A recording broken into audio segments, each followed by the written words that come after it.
Alright, hey guys, this is Bezmor, and today's video is about Nation Wars. This is the newest thing in the Sirens of War patch for PWI.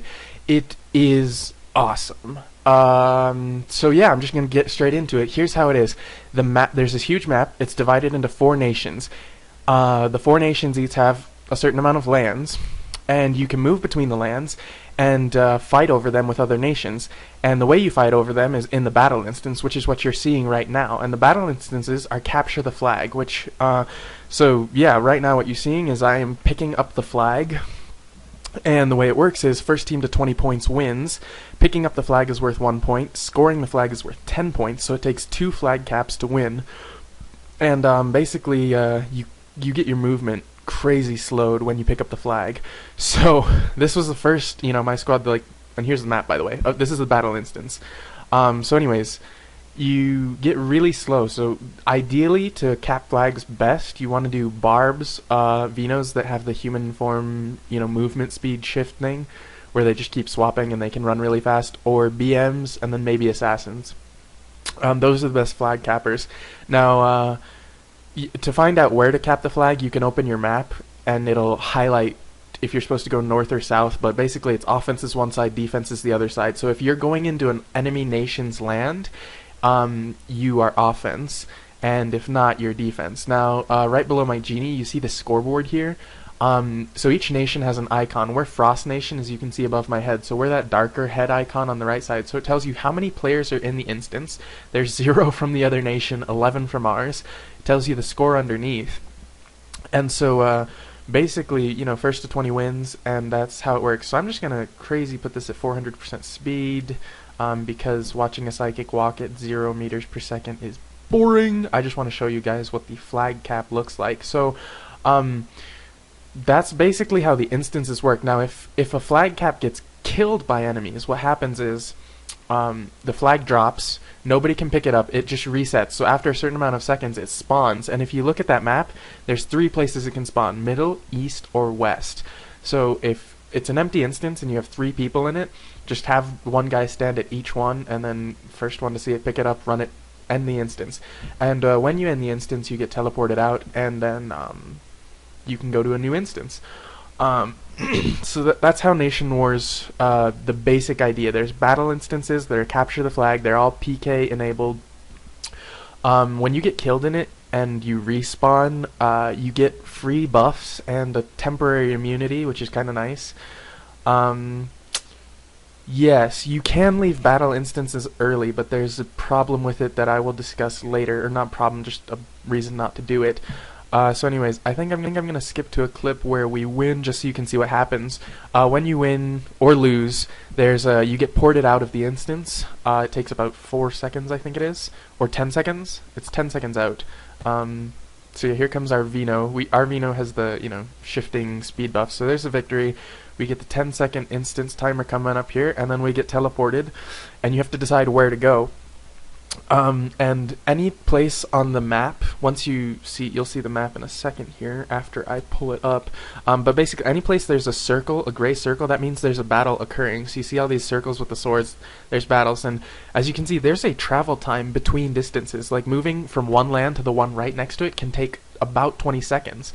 And so you have to make smart decisions. Like, I can't go defend against that green nation, because it would take me literally like 5 minutes just to get to the instance and then start the battle. Like, the battle's probably going to be over in that time.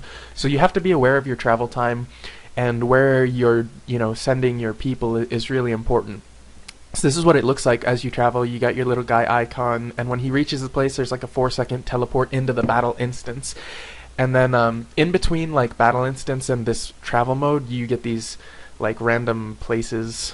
They're just like an area where you stand, pretty much. So as you can see here now, we're on defense, it looks like this time. There's 8 of us and 1 of the other team. And yeah, that's pretty much how Nation Wars works. You want to cap as many lands as possible. It looks like the rewards for this, they're like these token things, right? So you basically, the flag captures seem to be getting the most points, not the people getting the most kills. So definitely, especially if you're a fast class, Vino Bar, BM, look to flag cap. And so far all you've seen is boringness because this is like our second instance, so we're like trying to figure it out. But here's what the map looks like, and you can leave the instance. You see I clicked leave. Here's why you don't want to do it. When you leave, you get teleported back to your nation's home base, which is that head icon at the top. So now, just to get all the way back to that left corner, it takes me 1 minute and 39 seconds, whereas if I had ended that battle and then gone, it probably would have only taken me 30 seconds. So you have to be careful about leaving an instance and entering instances, because if you leave it before the game ends, then you get teleported back to your home base and it's going to take you time to get somewhere. So you really have to allocate your forces as best you can and coordinate with your nation. Supposedly, I heard there's a nation chat, like you can talk to everybody in your nation for 10k. I didn't see anybody using it though. Like, you just gotta trust that the people know how it works. And as you can see on that bottom side of the map, the red is like they've got 4 invading. So this white nation on the left, the nation of light, they are just storming in on every front. And the way that's effective is the nation can't really defend them all. I mean, they can, but then they're split, and it becomes a, whose players are better type of deal. So you really should send like one person into an instance, and if you suddenly see the numbers change, then go in. So you can see in this instance, we've got 20, they've got 13, so it is open PvP-ish, but you don't get to see their names or anything. I have factions turned off. I don't know if you can normally see their factions or not, but you can't see their names, but you can tell by either if you visually recognize their character, or if you just gear check them, or just right click and hit whisper, their name pops up in chat. So I don't know why they took away the names. I think it's kind of stupid, to be honest, but as you can see, there's a nice indicator in yellow text in the middle: offense, grab the flag. They tell you what's going on, and when the flag doesn't spawn, it's not like there all the time. You have to wait for it to say flag has reset or something like that, and then you gotta check the 3 areas. Now, if you want to just have some fun, what the heck, go in there and PK some people. You'll still get a little bit of reward just for, if your nation wins an instance. But if you're looking to make the tokens and whatnot, you definitely have to look to be more objective based, do flag capping, things like that. Generally, when somebody's picked up the flag, you obviously want to stop them from getting to their flag cap zone. So, and it tells you when they picked up the flag. So if it's not your team, make sure you know which side the enemy is supposed to cap to. Like, alright, the enemy takes it south, and then you get between where the flag was and south, and you kill them. And you gotta be careful of barbs and minos, because they can move that flag pretty fast. Like, they can get from the flag to the flag caps zone probably in under a minute.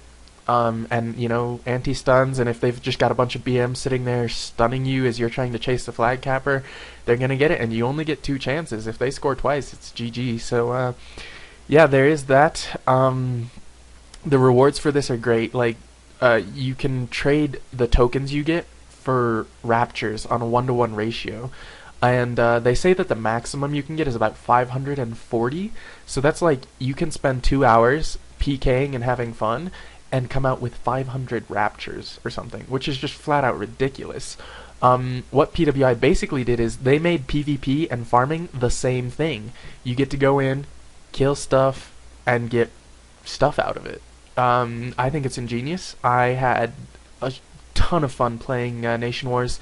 It is Fridays and Sundays starting at 8:20 server. You have to register by 8:15. If you're going in a team, alright, that's one important thing. In order to enter the instance, you got to get a certificate thing, which is just a quest at the guy.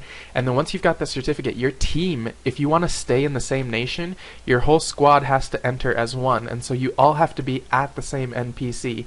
If you split up to a bunch of different NPCs to avoid lag, you can't enter. So if you're in a squad and you want to stay together, all get at one NPC, teleport in.